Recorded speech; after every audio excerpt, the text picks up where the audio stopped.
Hello everyone, welcome to RK tutorial. So guys, ఈరోజు అన్ని వార్తాపత్రికల్లో ఉన్నటువంటి ముఖ్యమైన విద్యా ఉద్యోగ సమాచారాన్ని ఈ వీడియోలో డిస్కస్ చేయడం జరుగుతుందండి. ముఖ్యంగా ఏపీ గ్రామ వార్డు సచివాలయ గురించి అయితే మనకి ఈరోజు ఎక్కువగా ఇవ్వడం అయితే జరిగింది. అంతేకాకుండా డిఎస్సికి సంబంధించి 117వ జీవో రద్దు చేశాకే మరి సర్దుబాటు ప్రక్రియ ప్రారంభించాలి అంటూ మరొక అప్డేట్ అయితే ఉంది. అన్ని వివరాలు మనము క్లియర్గా చూద్దాము. ఎవరు కూడా మధ్యలో స్కిప్ చేయకుండా వీడియోని చివరి వరకు చూసేయండి. ఓకే ఎవ్రీవన్, మన ఛానల్లో ఉన్నటువంటి నిరుద్యోగ అభ్యర్థులకు ముఖ్యంగా APPSC, TSPSC, AP TET DSC మరియు తెలంగాణ టెట్ డిఎస్సికి ప్రిపేర్ అవుతున్న వారికి, ఏపీ గ్రామ వార్డు సచివాలయం, ఎస్ఐ కానిస్టేబుల్ ఉద్యోగాలకు ప్రిపేర్ అవుతున్న వారికి బంపర్ ఆఫర్ అండి. మరి 6 నెలల వ్యాలిడిటీతో ఆల్మోస్ట్ 20 years ఎక్స్పీరియన్స్ కలిగిన ఫ్యాకల్టీ చేత కోర్సెస్ అందుబాటులో ఉన్నాయండి. జస్ట్ 500 వ్యాలిడిటీతో 500 రూపీస్తో 6 months వ్యాలిడిటీతో అందిస్తున్నాం. అంతేకాకుండా కేంద్ర ప్రభుత్వ ఆర్ఆర్బి, ఎస్ఎస్సి ఉద్యోగాలకు సంబంధించినటువంటి కోంబో ప్యాక్ కూడా అందుబాటులో ఉంది.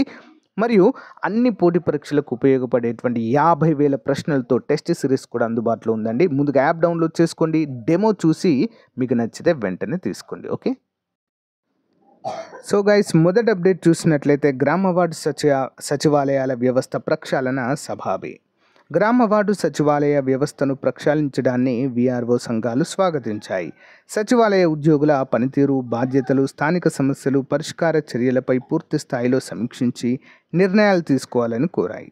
ఈ మేరకు గ్రామ రెవెన్యూ అధికారుల సంఘం విడుదల చేసిన ప్రకటనలో సచివాలయాల ఏర్పాట్లు తీసుకున్న అసంబద్ధ నిర్ణయాలతో మరి ఉద్యోగులకు పదోన్నతులు లేకుండా పోయినట్లుగా తెలిసింది. మరి ఏపీ డైరెక్ట్ రిక్రూట్మెంట్ వీఆర్ఓ సంఘం విడుదల చేసిన ప్రకటనలో అన్ని అర్హతలు కలిగిన గ్రేడ్ 1 వీఆర్ఓలు 7,500 మంది ఉన్నారని పేర్కొన్నారు. మరి వీరిని క్లస్టర్ అధికారిగా, సీనియర్ మండల రెవెన్యూ ఇన్స్పెక్టర్గా నియమించాలని కూడా సూచించడాన్ని ఇక్కడ మనము చూడవచ్చు. నెక్స్ట్ వన్, 117 జీవో రద్దు చేశాక సర్దుబాటు చేపట్టాలి.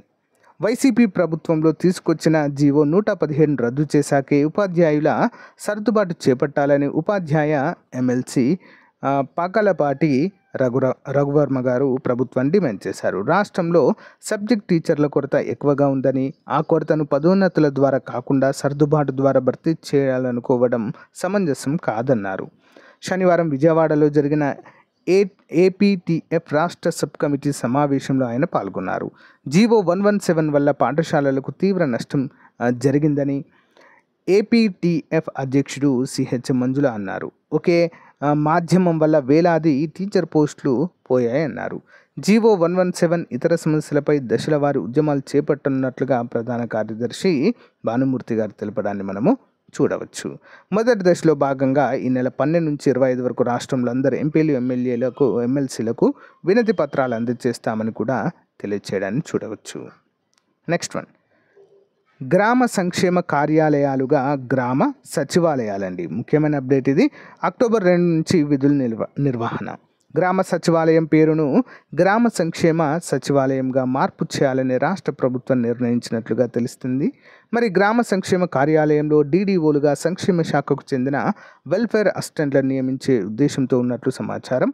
ప్రభుత్వ పథకాలకు సంబంధించిన లబ్ధిదారుల గుర్తింపు, జాబితా తయారీ ప్రక్రియ బాధ్యతలను గ్రామ సంక్షేమ కార్యాలయాలకు అప్పగించి మరి రాజకీయ ఒత్తిడులకు ఎలాంటి అవకాశం లేకుండా చేయాలనేది ఆలోచన. గ్రామ పంచాయతీ కార్యాలయము, గ్రామ సంక్షేమ కార్యాలయాన్ని విడివిడిగా ఏర్పాటు చేయాలన్నారు. అక్టోబర్ 2 గాంధీ జయంతి నుంచి గ్రామ సంక్షేమ కార్యాలయాలు పనిచేసే విధంగా విధి విధానాలు రూపొందిస్తున్నట్లుగా సమాచారం అయితే ఇక్కడ లభించడం జరిగింది. ఇక గ్రామ సచివాలయం అనేటువంటి పేరు కూడా ఉండకపోవచ్చండి. గ్రామ సంక్షేమ కార్యాలయాలుగా వీటిని మార్చబోతున్నట్లుగా అయితే తెలియచేయడాన్ని మనము చూడవచ్చు. ఇంపార్టెంట్ అండి. నెక్స్ట్, సచివాలయ వ్యవస్థలో మార్పులకు కమిటీ. గ్రామ వార్డు సచివాలయ వ్యవస్థలో మార్పులకు కూటమి ప్రభుత్వము 4-5 మంత్రులతో కలిసి కమిటీ ఏర్పాటు చేసే యోచనలో ఉన్నట్లుగా సమాచారం. ప్రభుత్వ ఆఫీసుల్లో పనుల కోసం ప్రయోజనాలు, వ్యయ ప్రయాసాల గురించి తరచూ సొంత ఊరు నుంచి మండలాలు, పట్టణాలు పోయే అవసరం లేకుండా వారికి అవసరమైన అన్ని సేవలు ఇంటి వద్దే అందేలా వైఎస్ జగన్ ప్రభుత్వం సచివాలయాల వ్యవస్థను నెలకొల్పింది. మరి కూటమి ప్రభుత్వం ఈ వ్యవస్థలో మార్పులు చేయనున్నట్లుగా అధికారిక రాజకీయ వర్గాల్లో సమాచారం జరుగుతుంది అంటూ సాక్షి దినపత్రికలో ఇవ్వడము జరిగింది. సో గైస్, ఇవి ర్యాండమ్గా ఉన్నటువంటి న్యూస్లండి. దీనిపైన మీ అభిప్రాయాన్ని కామెంట్ రూపంలో తెలియచేయండి. Thank you guys. Thank you for support. Have a nice day. Bye.